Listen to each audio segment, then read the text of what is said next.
stepping into a space that's transforming how decisions are made, how businesses operate, and how leaders think about the future.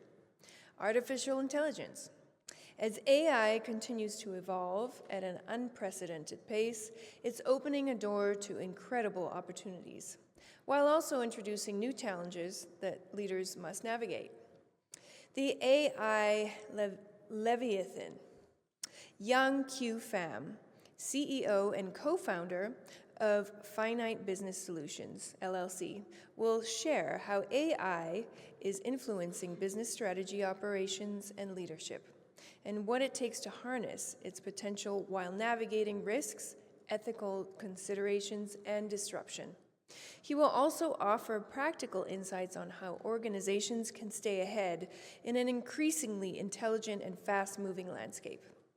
Please join me in welcoming Trung Q, Pham onto the stage.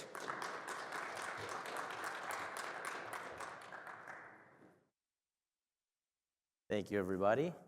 Good afternoon. I hope everybody had a great lunch. I am excited to be here. I'm excited to be in Las Vegas. I'm excited to participate in our 6th year in the 2.0 conferences. Hopefully you guys are getting just as much value out of this as I've always had and our organization's always had. But more importantly, I'm very excited to talk about what we're talking about today. And the topic is named the AI Leviathan, right? So if you guys don't know who I am, my name is Trung Q, Pham. I am CEO of FINITE Business Solutions and Archer Now LLC. Let me make sure I can use this correctly. There we go. So a little bit about us. We are a family of brands that customize and is completely tailored towards the homeowners association market, right? So from FINITE Business Solutions to FINITE Files to Archer Now LLC, if we're talking about data aggregation, outsourced accounting, finance, taxation, legal statutes, that's kind of our wheelhouse. So that's what we do. If this is your first time in my series of talks over the years, a little bit about me is I was born in Saigon, Vietnam. I came over here to the United States at the age of 2 as a political refugee with my mother and my aunt. This will now be my 27th year in accounting and finance. In my former life in corporate America, they used to send me around as a regional person where I would go into various branches and look at revenue leakage, workflow optimization, efficiencies, and things like that. So I was kind of that guy for the longest time, so most people really didn't like seeing me when they came into the office, right? And I have a very eclectic background, which kind of precedes kind of the list of talks that we've had over the years, right? So obviously I have a background in accounting, business, and finance, but I think what's kind of unique and sometimes doesn't really fit a normal puzzle is I also have a background in psychology. And when we talk about AI today, that's kind of the spin I want to take on this, right? So one of the first things I want to do is frame our conversation, frame the context of what we're really talking about. So, the Leviathan. Some of you may have heard about it. You've probably heard that term. It's theological, right? There's some mythology behind it. In the Bible, it's considered a metaphor for like a powerful enemy, right? What we're talking about today is the concept of like this sea serpent that's chaotic and it's destructive, right? But more specifically, we're talking about a book that was written in 1651 by Thomas Hobbes called The Leviathan. I don't know how many of you guys here are philosophy buffs, but this book, when I read, I believe I was like in 14 or 15 years old, completely changed my perspective on humanity, right? Of course, every kid thinks that no matter what book they read at that time. But Thomas Hobbes, 17th century philosopher, postulates in The Leviathan, right, that in order for us to prevent human beings from descending in what they call our natural state, which is a terrible, awful state of self-interest, fear of death, desire of power, is we had to resurrect a social contract whereby we delineate some of our obligations and some of our power in response for people protecting us, right? A social contract. Henceforth, government in today's world. So that's a Leviathan that I want to actually juxtapose. And where does that really start with our conversation today? Well, I am theorizing today that we now exist in the modern day Leviathan known as artificial intelligence, right? We in the past have thought of automation, especially for many folks in this room. We know a world before internet. We know a world before computers. We know a world before these levels of advancements in technology and automation. If we had to, we could do math shorthand, right? We now no longer live in that world, right? AI is no longer just simply a tool. It's an autonomous decision-shaping system. And unfortunately, unlike governments, business structures, business models, KPIs, AI scales way faster than any of us can even comprehend. We are still in the infancy of the AI movement, and yet there's probably about 90% of the things that are being AI generated that we can no longer validate as correct or as original. Our controls, as they increasingly shift from people to systems, it becomes something we no longer comprehend and fully comprehend. And I think psychologically, there's going to be huge generational ramifications for things like that. Some quick information behind this. Over the next 3 days of these conferences, there are dozens of AI authority figures that can tell you how to leverage AI, how to build AI, right? So what I want to do is frame why this conversation is so pertinent, why it's important for us to take just a few minutes out of our day-to-day and really understand the social and economic implications of this AI movement so that we can take that back to our thought leaders in our organizations and really have these discussions, right? So I'm going to bring up some boring data, but we're going to move through these slides fairly quickly, right? So one of the things that's kind of alarming is literally in over the last 6 years, from 2015 to 2021, we've noticed a 10-fold increase in AI usage as it pertains to new AI patents applications. One of the things I want you to look at on this next chart is the density map in regards to the bluer it is, the more usage that country is doing AI today, right? Really keep an eye out on the fact that there's two major blue players here, the United States and China. We're going to revisit that conversation in a few slides later. So let's kind of keep that in mind. And then let's also divulge the fact that the World Data Organization today tells us that in the United States alone, over 80% of businesses claim they use an AI tool of some sort to facilitate their services and support. We're talking about things like machine learning, natural language progression, things of that nature, right? So on some basic level, if you're not doing it today, you're already behind the game, right? And that's what everyone else in this conference is going to tell you, why you need to continue to leverage it faster, stronger, quicker. I'm asking you today is to take a few minutes and take a pause on this movement and really understand the implications of what we're doing. So, what I like to theme the illusion of control, right?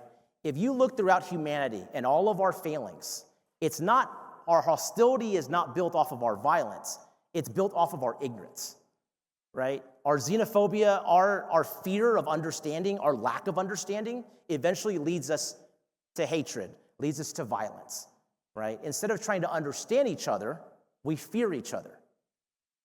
And then we're misaligned. And the theme of misalignment is at the core of what artificial intelligence actually is. And the reason behind that is AI is built for objective functions. It's not built for human values, right? You don't go and ask AI, you don't ask Claude, you don't ask ChatGPT, tell me what's right in the world and what's wrong in the world. You tell it, how do I streamline optimization so I can cut 3 headcount tomorrow? Think about that for a second, right? So, now we have misalignment. What happens when we have misalignment and we have violence and we have unguided principles? There's a loss of human agency involved with this, right?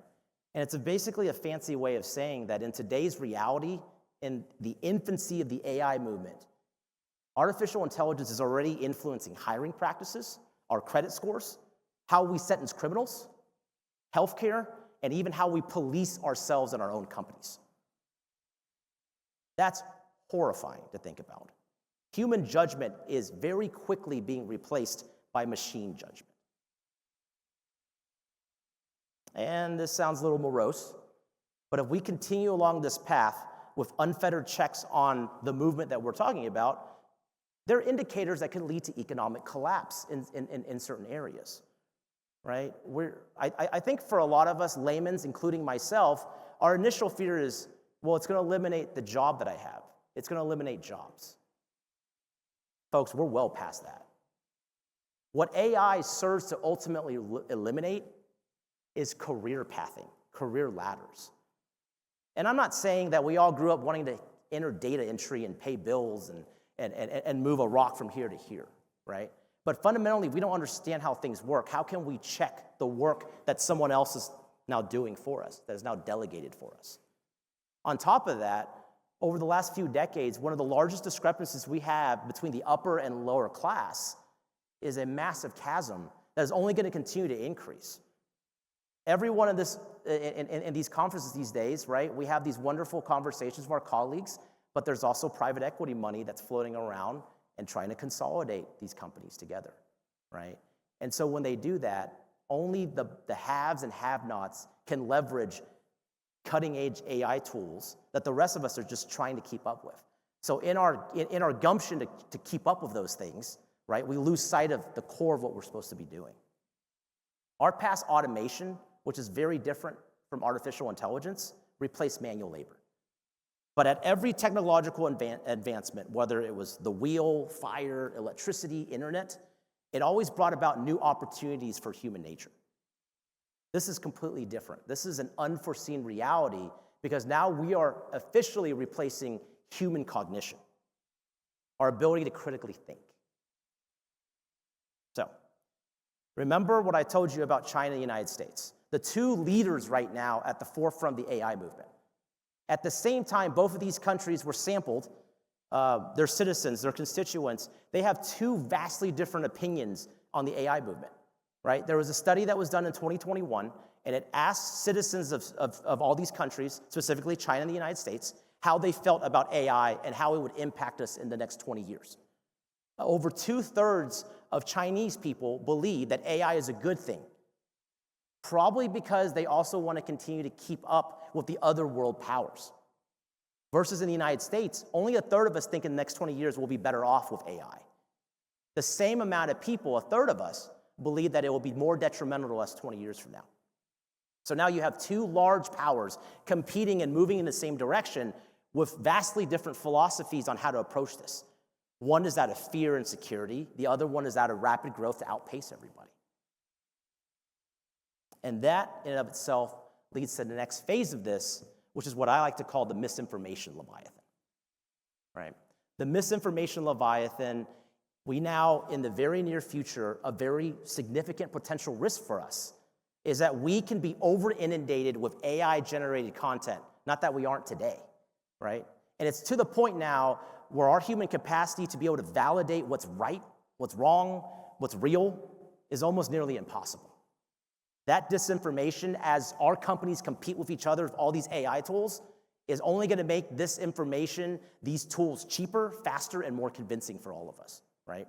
And at the point that we do that, our trust in media, science, our normal institutions, our formal institutions, are completely eroded. The way we interact with our P&Ls, how do we even know we can trust the analysis that we're getting that's automated for us, right? How do we know what companies we should be investing in stock, and how do we know it's not just manipulation based off of a separate algorithm to then enhance another set of people's interests? So, and last but not least, as fun as this conversation has been already, I also want to talk about the social and psychological degradation that the potential of the AI movement could have. There are three main factors of this. The first is the cognitive offloading, right? The offloading of critical thinking, weakening human thinking, human reasoning. Here's an example, and this was a very recent one. A few months ago, I was walking the floor. We had just hired an entry-level individual that we were very excited about, had a bachelor's in accounting, and he had to solve, for whatever reason in his problem set, something about 17 times 141, something like that. I don't remember. We'll just say that's the example. Well, what did most of us do? Some of us, maybe the geniuses in the room, could probably do that in your head. A few of us probably just grab the local calculator. Some of us grab our iPhone, maybe enter that in the calculator app equation, right? You know what he did? He Googled 17 times 141. And that horrified me, right? He didn't use Excel, he didn't use a calculator, he asked somebody else. That's like when I'm in the kitchen, I'm asking, Alexa, hey, is that right? Whatever stupid story I just read on Facebook is the exact same thing. So think about that fundamentally. Second thing is social isolation. All these AI companionship apps right? The more we talk to it, in the past there were these prompts that we had to go through on our cars. We hated it, it was frustrating, we didn't say it right, we didn't prompt at the right time, we didn't hit the button the right way. Now if you notice in most of your cars, you can almost speak to it like another person. But when we do that, we fundamentally alter the way we communicate with each other. Because AI doesn't care about our tone, right? It doesn't care if we're rude or not, it just wants to answer your question for you. I don't know if you guys know this, but about 18 months ago, they released the latest test scores regarding reading comprehension in the United States, which evaluates 4th, 8th, and 12th graders. For the first time ever, our reading comprehension is as bad as it was 2 decades ago. On top of that, they're now stipulating that 1 out of 5 adults are functionally illiterate. And in order to be illiterate, you have to be able to read at a 5th grade level. Do you think the AI movement's going to help with that? Lastly, human identity, business identity, right? It becomes diluted. We no longer have, as these companies, as we build these companies, we lead these companies, some kind of ethos, some kind of purpose behind what we do every day. Now it's just an algorithm feedback, right? Well, we need this niche, so this is the space we need to be in it. So now we're going to be in the same line with the 12 or 13 other players in the same space, trying to solve the same thing that our math and our formulas tell us that we need to. The lack of identity is going to be a huge part of this. So take it all back as we kind of wind down this conversation before we show a little bit of light at the end of the tunnel. Let's go back to the Hobbes analogy real quick, right? So Hobbes in the Leviathan, and I usher you guys, he had a problem with spelling, but it's a wonderful book if you guys can ever get through it, right? He talked about how in order for us to crush the chaos within humanity, that was the only way we were to preserve humanity. So we had to save ourselves from each other. What we're at today, in our reality, AI crushes humanity because all it cares about is optimization, right? Hobbes feared life without authority because authority on some level protected us if we were weaker, if we were poorer. AI is something we should fear because it's authority without human life. So depressing, so morose. Why is this guy up here talking about this? What the heck's the point, right? It's too late. So what do we do now? Well, there's actually a couple things we just need to keep in mind. Remember, we're still at the infancy of this, right? I can say today, no matter how many geniuses are out in this conference room, they're still not as smart as we are yet. They may do things faster than us, but it doesn't necessarily mean they've fully comprehended the human movement. And because of that, we must remain AI as a tool, right? Not an authority figure. Every time in our organizations and our businesses, we go AI advises, but humans must continue to decide. AI accelerates our growth, accelerates our information and our analysis, but we must continue to be the conduit that makes final judgment on things. As AI operates our businesses, 60, 80%, 100% of our businesses, we must still remain accountable for their actions. That's the only way we can continue to use AI as a tool. What is AI never supposed to control? Well, I think there's 5 things. 1, AI should never have the use of lethal force. AI should never be part of legal sentencing authority. AI should never have core rights determinations. AI should never be the final decider in medical decisions. But most importantly, AI should never value set our moral judgments. And I know for thousands of years we've had such a hard time defining morality because it's ambiguous. We fight and kill each other over it. But let that still be the final remaining critical piece of humanity that we have to figure out on our own. So, all you smart people in this room, there's a price of intellectual power, and it's something that we cannot take lightly. AI safety is always going to fail when all of us leaders in this room take profitability over prudence. Where all we think about is scalability without scrutinizing that scalability. Where we talk about the speed of how we do things instead of the ethics behind what we're doing it for. I would say there are certain fundamental human skills that we must preserve at all costs, regardless of how annoying or inefficient it is. We must continue in our workplace, never forget how to navigate, how to write, and read, our judgment and our decision making, how we diagnose and break down problems, and how we critically reason. It's fundamentally the core of what we are as human beings. And lastly, I would say culture matters the most, more than ever now in a workplace. And when I mean culturally, I mean how we treat our technological values, right? Because there's not a company here that doesn't operate off of heavy, heavy technological influence.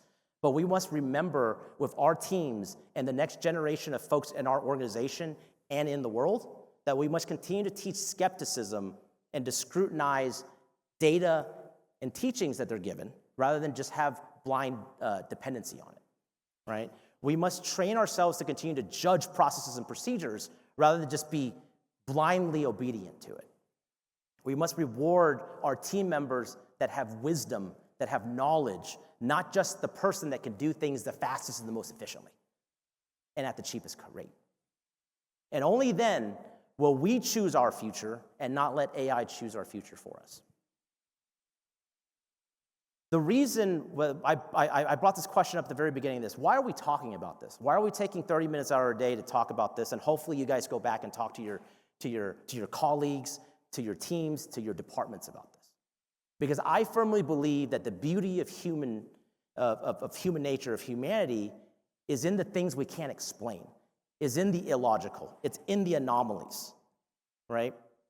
There's a reason that we romanticize the idea of the weak beating the strong. There's a reason why we romanticize certain human beings that are born at a disadvantage, that rise up and make a profound impact on the world. Can we teach AI to understand that a single mother of three taking night classes at an online university can actually outperform an Ivy League graduate in the workplace? Can we actually program AI to reprogram the soul of humanity, to understand that all lives matter, not just doing what's best for the vast majority of people if it benefits us? It's hard. But I would say at some point, we must continue to balance this insatiable need for profit and efficiency and bypass our complacency to really see what kind of world we're leaving for this next generation of entrepreneurs, workforce, and even our children. I came across a quote I want to leave you guys with very, very, very recently. And it came something to the effect of, the danger of AI is not rebellion.